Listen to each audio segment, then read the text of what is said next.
Kahl was an entrepreneur, the creator of duct tape, and became CEO of Manco for nearly 30 years. Jack's personal friendship with Sam Walton fueled his entrepreneurial vision and is the foundation for his book, Leading from the Heart.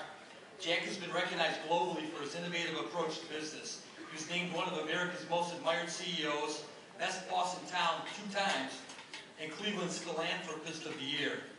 He's also a board member of the Cleveland Irish Garden Club, and tonight Jack will induct Father Jim O'Donnell. Jack?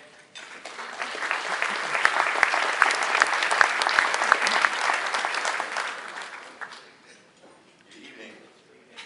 I'm going to stick to the 5 B's of public speaking. Be brief, baby, be brief.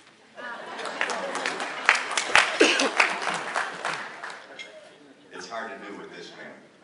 What a beautiful story I have to share with you tonight. It's the story of the life of Father Jim O'Donnell.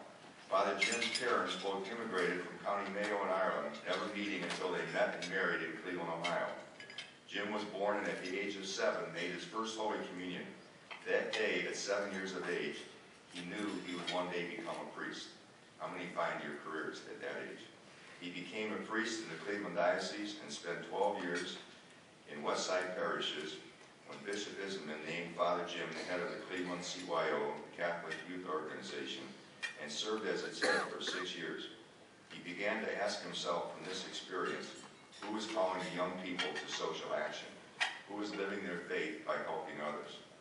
The turning point came for Father Jim when he and Sister Maggie Walsh Conrad and a young novice nun set out on a 13-month journey across America to work with, live with, and come to understand the poor and downtrodden of America. Amazing. The journey started by living in the Mexican desert for 6 weeks in solitude and prayer. Well, we all do that, don't we? It continued by living and working with the Hopi Indians in New Mexico, then on to living in Black Harlem and then Spanish Harlem. From there, the journey continued to the migrant fields of Illinois. There they worked side by side with children from 7 to 8 years old to people in their 80s, working from dawn to dusk, 7 days a week. The journey continued to Appalachia and coal mine towns, living and working with coal mining families. Their journey ended in Cape Cod, resting and discerning what they had learned and how they would put it to work in service to others. They decided to return to Cleveland and settle on East 35th Street between Cedar and Central Avenues. This has been home since 1976. Father Jim's mission was to help the people in their neighborhood to improve their lives. An older black woman on the street befriended Father Jim and said to him, quote, "God sent you here.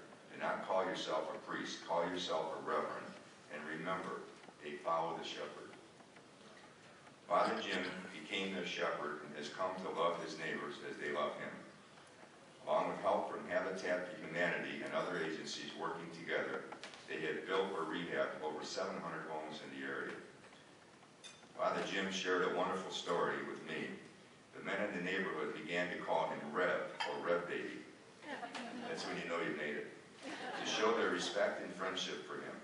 They also began to invite him to the corner store to stand outside and talk while having a drink.